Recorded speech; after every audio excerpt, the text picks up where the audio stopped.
I'm Alan Stevens, known as the Media Coach. I'm a speaker, I'm a media trainer, and I'm an author. What I do is to travel the world, bringing you news and stories about the media that help you deliver a message in an effective and authoritative way. I work with large companies, I work with medium-sized companies and small organisations. I host conferences, I do keynote speeches, and even the odd after-dinner and stand-up comedy gig. So if you're interested in getting a safe pair of hands to look after your event, Alan Stevens, the Media Coach, alan@mediacoach.co.uk.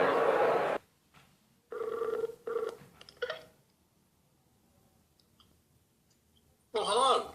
Hi, Alan. How are you? I'm excellent. How are you all? We're good. Thank you very much. Yeah, I can see people. How you wonderful. can see people. we will go around and do a quick hello just to let everybody, let you know who's in the room. And this is... Okay, fine. Okay. Tracy, Nikki. Right. Hello. Robin. Can you hear us? Tracy, Nikki, Robin. Yeah. Hi, Wendy. Wendy. David. And Lance. David and Lance. And then myself. Well, Good. I can see you, I can see you three lovely ladies there. Thanks. You need to turn the camera that way, so that's fine. If we do that, then you're going to start getting a bit seasick. So. Okay. Well, it's a pleasure to talk to you. Good. Alan, I've just introduced them by showing them your website and talking about your wonderful podcast, which I listen to, and your newsletter, which Richard Mulvey reads each week, and the good content that's in there. And I've also mentioned the exceptional speaker, the book that you and Paul DeToy collaborated on. Oh, I'll go now then. That's all. Yes. But yes, I know we're in safe hands with you. So if you would like to just share some of the ideas that you and I chatted about already, and then we'll have some questions afterwards. Sure, that'd be great. Well, firstly, I mean, one thing I want to talk about is what's happening here, and that is virtual speaking, because it's something which, if you're not doing it already, if each of you is not doing it already, then it's something that you need to think about.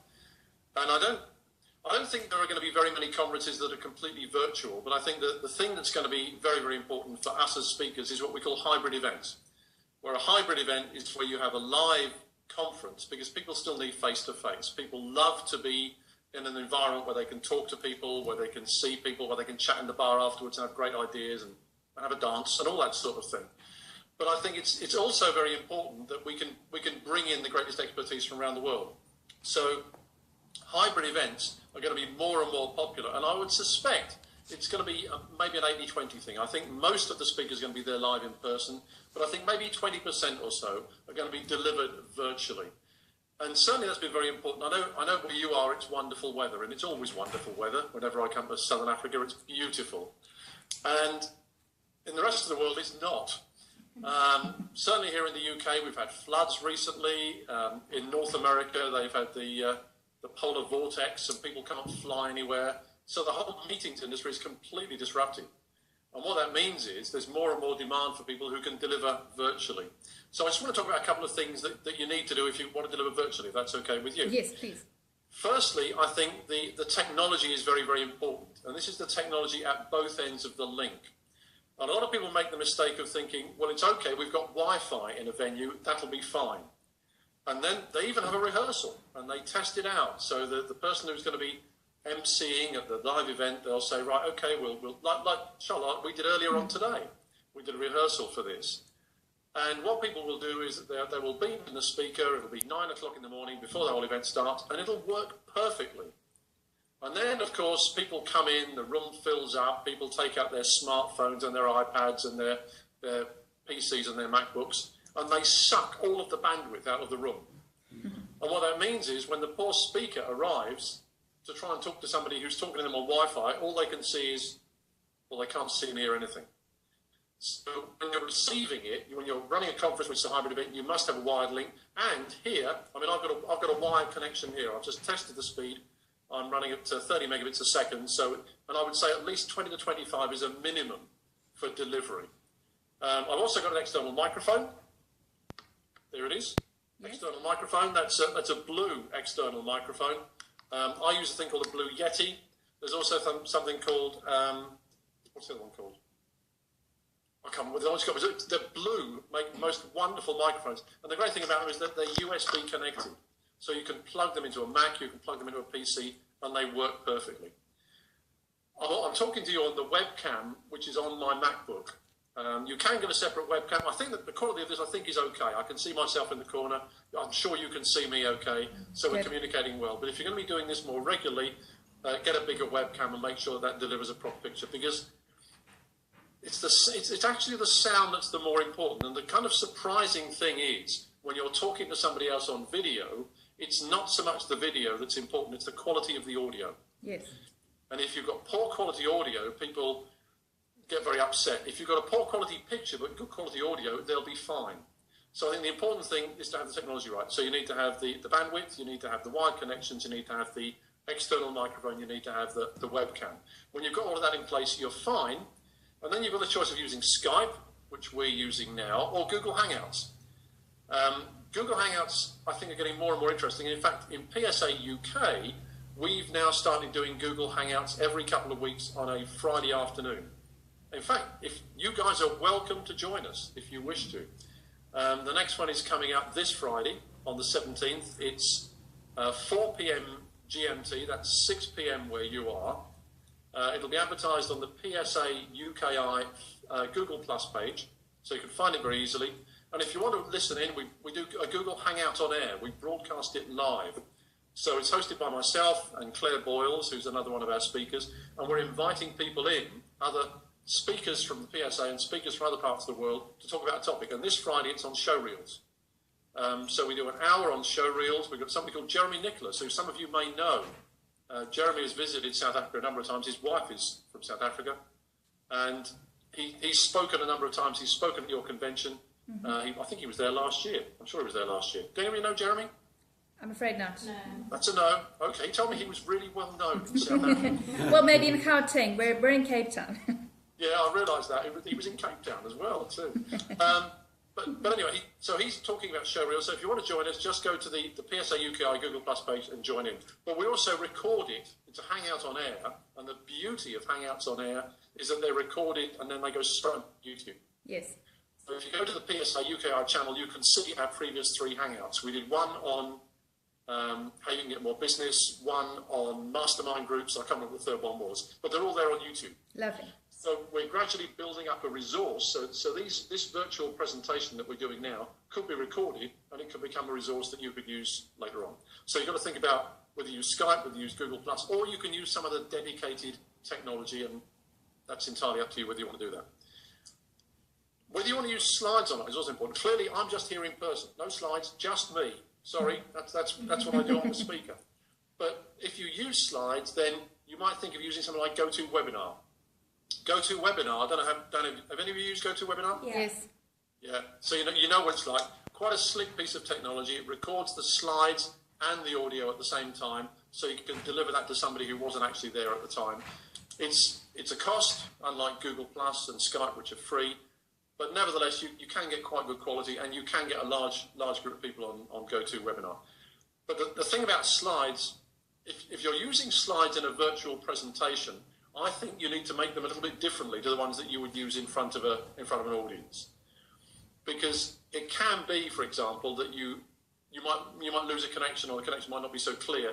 So you've got to make sure that everything is absolutely clear on a slide. You can get away with not such good slides when you're presenting on stage, but when you're doing it virtually, they've got to be absolutely spot on. So my view is the preparation for a virtual event is about twice the time for a live event. That's just my rule of thumb. I take a lot of time over preparation for a virtual event. I think whether or not you use slides, it's useful to be able to send people something afterwards. So, of course, I have prepared a document. Actually, I haven't prepared a document. I should have done, shouldn't I? Send you afterwards about virtual speak. I will produce something and send it over to you. But I think it's always valuable to send somebody something as an aid memoir after the event, so they've got something to refer to.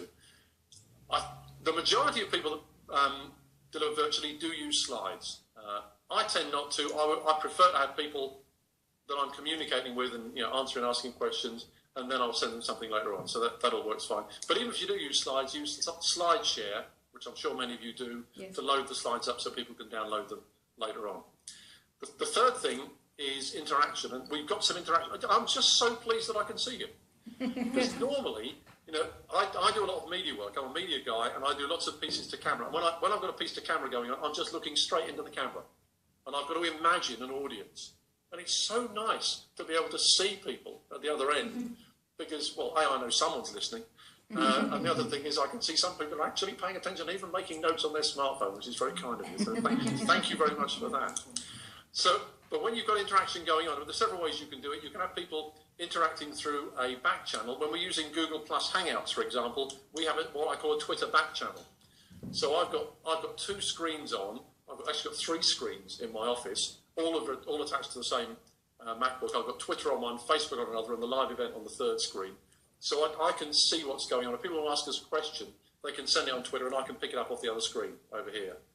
And I think, and most PCs and Macs have a facility to drive extra screens. Yeah. And you just, you know how to do this, I'm sure. Slide it onto another screen, or just use a great big one. Great big. You can't see that because I've gone outside the frame, but a big screen like that. So think about the back channel. Think about how you're doing it. The last thing I wanted to talk about before we take some questions is how you generate questions and polls and so on. And I love to use something called Poll Everywhere. I don't know if people have ever used that. Polleverywhere.com. It's a piece of technology that you can use, and people can text to it. They can send Twitter messages to it. There's an app they can use on their iPad or their smartphone, or they can go to the website, and you can do real-time polling. So you can ask somebody their opinion, and rather than a show of hands, which is quite difficult to do virtually, you can do it in technology. And then you can pull that into your PowerPoint presentation in real time. So Poll Everywhere, it's a very cute piece of software. I think the basic level is free, and you can have a certain number of questions on that, and then you can put that out to your audience and say, text this number with a yes or no, or tweet to this thing with 1, 2, 3, 4, or 5, and it works very, very quickly. Give people 30 seconds or a minute, and then instantly you've got that feedback. But the other cool thing about Poll Everywhere, of course, the audience can be anywhere as well. Yeah. So not only that's the beauty of it.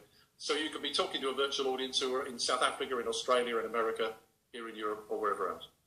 So it's technology, it's the software that you use, it's the interaction, it's the graphics, and that's it. I'll take questions.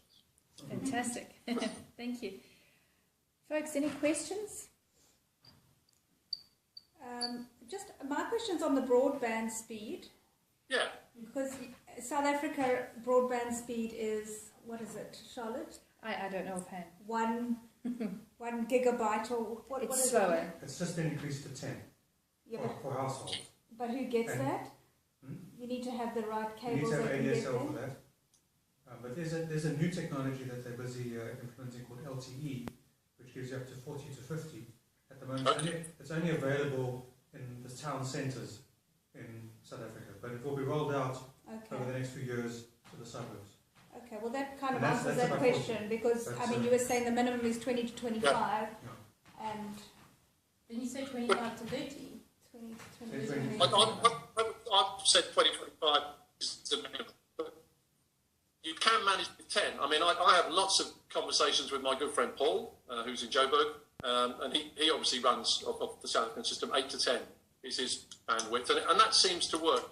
I say the important thing is the audio. So if you find that you're doing a virtual event and you can't deliver the video, turn the video off and just go to audio only. The audio, 10 is 5 is more than enough for good quality audio content.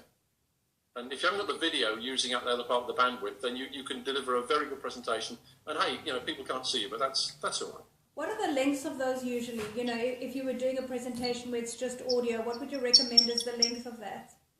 My preference is for no more than about 20 minutes, although, believe it or not, I know people that do 90. I mean, for me, that's a little bit too much, I have to say. I prefer what's become the TED norm, 18 to 20 minutes. I find about right for audio. I mean, I do, as Charlotte mentioned, I do a weekly web radio show. I used to call it, and this is an interesting point, I used to call it a podcast. I've been doing it now for 9 years. For the first year, I called it a podcast. And then somebody said, well, it's really a little radio show, isn't it? Because it's got interviews and it's got music and it's got stuff. He said, call it a web radio show. And I changed it from podcast to web radio show. And within a month, I had tripled the number of people who downloaded it. Just people like to listen to a radio show, but they don't quite know what a podcast is sometimes. Yes. I hope I haven't offended anybody who's got a podcast. No. This podcast's quite cool as well. And it is a podcast, really. But sometimes what you call something makes a big difference. So, and interestingly, we're moving away from Google Hangouts as a name, Because a lot of people say, well, that's really complicated. I don't understand how Google Hangouts works. But if we say, well, it's just the weekly PSA show, they say, oh, yes, just tell me what I have to do to get online. So, again, how you position it and how you name these things seems to make quite a difference as to how many people take them up. Yeah, and especially in South Africa, I train social media, and we have people totally intimidated by various aspects of social media. And then we discover that they're actually doing some of the things themselves, but not realizing that it's technically social media. So that terminology is important. And what we're trying to do here is to help people become comfortable with the technology. Excellent. However we're using it. So can I just ask, I can't see a show of hands, but I can't do a poll everywhere. But I was going to say, of those of you sitting around the table, how many of you actually use Skype and virtual events for presenting or coaching or something? Who's used? For coaching. Okay. Yeah, and for Nikki. therapy. All right. So 6 of us.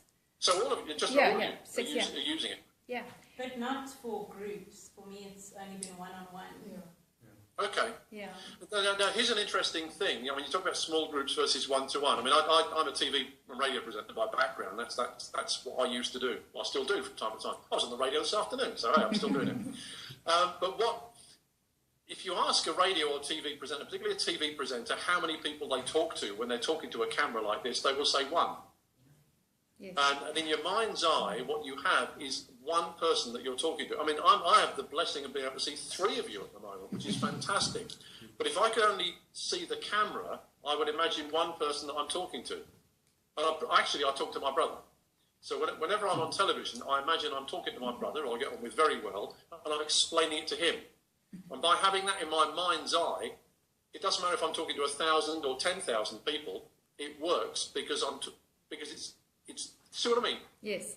Because I'm talking one-to-one in my head, it sounds to the people who are receiving it as I'm talking to them. That's what I mean. Yeah, very good. Alan, I wanted to ask, and I'm going a little bit off topic, but you've introduced it, is the web radio. How do you do that? I mean, what program are you using? Okay. Shall I do a little quick go into web radio, how that works? You might have to make some notes, or I might have to send you some stuff later on. So you need several things. Firstly, you need something to record, obviously, so you need to be able to record it. Now, I use 2 different devices. I use the microphone that I showed you a little while ago, the Blue Snowball. I also have a little recorder. I've probably got it right here. Hang on. A visual aid. Look, there it is. Okay, so that is my pocket voice recorder. It's called an Edirol, E-D-I-R-O-L. It's a company. The company's called Roland. They make electronic pianos, but they also make these things, which are little voice recorders. It's a very high quality voice recorder. It's a stereo, 2 inputs, and I carry that everywhere. So everywhere I go, I carry my voice recorder. I'm a journalist, so I would do that. But if I meet somebody who I think might be an interesting interview guest, I will take that out and say, can I interview you right now? And they always say yes. It's actually quite a good way of getting into companies. Yes. If you say, I'd like to come and interview your managing director or your head of HR for my web radio show, I guarantee they'll say yes. They will let you in. And you mustn't pitch for business, but it's a contact. It's the start of a relationship. So you need to be able to record. Second thing that you need is some software, what we call mixing software, so that if you've got several different things going on, you can mix them together. And the one that I use is called Audacity. It's free, which is the price I like. So it's Audacity, Audacity. And it comes from a company called SourceForge. SourceForge.net, I believe, is their website. You can download it for free. Works perfectly on the Mac and it works perfectly on the PC. And and if you can use word processing software, you can use Audacity. It's really very easy. So I created in that, and you can mix and you can change the levels. And when you've got everything right, you simply output it to MP3. There's a thing that says export to MP3. It creates the MP3, the sound file. Then what you need is somewhere to put it, obviously. And you have to have a hosting service. There are loads of podcast hosting services. The one I've used for the last 9 years is called Libsyn, Libsyn, short for Liberated Syndication. Libsyn.com. It cost me $6 a month, which is, quite expensive because it's not free, but it's $6 a month. And for that, I get unlimited downloads. I've got 25,000 subscribers to my radio show, 25,000 downloads. It also, if you ask it to, it puts it on iTunes as well. So my show is both on Libsyn, Liberated Syndication, and it's on iTunes. And every Friday morning, I record it Thursday night when I write my email newsletter, and it's up Friday morning at 6 o'clock. And it just gets downloaded from iTunes. That's it. Recording device, mixing device, or mixing and editing device, and somewhere to host it. It's really easy. So you're going to do that now? Yeah, I mean, I've always wanted to do radio, so maybe I'd make my own radio station. Sounds perfect. Very good. Lovely. Do any of you have podcasts? Charlotte, you were nodding your head there like you've got a podcast. Haven't you? No, I played around with one and I had a wonderful experience. I wrote a book about failure, and then I discovered that there was a conference in the States called FailCon. So to test out the whole iTunes thing, I recorded a single podcast and put it up onto iTunes, and then forgot about it because I'd done the experiment and I moved on to something else. And then about 8 months later, my web hosting site made me pay extra because so many people had accessed my site. Oh, goodness. Because I'd hosted it on my own site, not somewhere else. And in investigating what had happened, it was only a minute and a half long as a podcast. But people were searching on iTunes for FailCon. They had found my podcast and how many people were listening to it. And that was actually, using up my bandwidth. So it works. It's brilliant. I've been listening to your podcast long before I actually joined the PSA. Oh, thank you. No, thank you. I've taken lots of notes and applied lots of the learning from you. I've really enjoyed it. So podcasts are brilliant. I listen to one at least every day on different topics. The great thing is, of course, you can download them. You can listen later on. You can put them on your iPod. I mean, I download them on my phone quite often. I mean, I listen to lots of other people's podcasts as well. Yes. I absolutely love it. And put them on with them in the car, that sort of thing. And people do love them as long as they're fairly short. I say my datum is about 15 to 20, as you know, 15 to 20 minutes, no more. Yeah. Keep it fairly brief, some tight little stuff. And I don't try and sell, as you know, I don't sell too heavily. People do buy, which is very encouraging, and I bless them for that, but I don't really sell. Yeah. What I do, I make it easy for people to buy. Very good. Wonderful. Folks, any other questions? I'm sure you will have a few more subscribers to either your podcast, your radio show, or to your newsletter. That's one more thing, Charlotte. Can I ask a request of you lovely people there? And that is, if any of you want to be interviewed on my web radio show, just drop me a line, because I'm always looking for interviewees. I'm always filling the can, as it were. And so if you've got a particular topic you want to talk about for 5 minutes, a business tip, it's a business audience, then just drop me a line, alan@mediacoach.co.uk. Very good. So send me a couple of lines, and chances are I will probably interview you over Skype, and then we'll put you in the radio show. Sounds fantastic. Alan, thank you very much. It's been wonderful. You set a wonderful tone for the rest of the year, where we'll be speaking to people around the world via Skype. So we really appreciate this time that you spent with us. Well, thank you, and I hope to come and see you again. I've been to South Africa 4 or 5 times. I hope to come over again. I hope to see you in person one day. Our next PSA conference in 2015 is in Cape Town. I think I'm going to be there. It sounds like I should be there for that. Yeah, we think you should be there. I love the conferences in Cape Town. They're great. Lovely. Great. Thank you very much. Chat to you soon. Bye now. Thank you. Bye.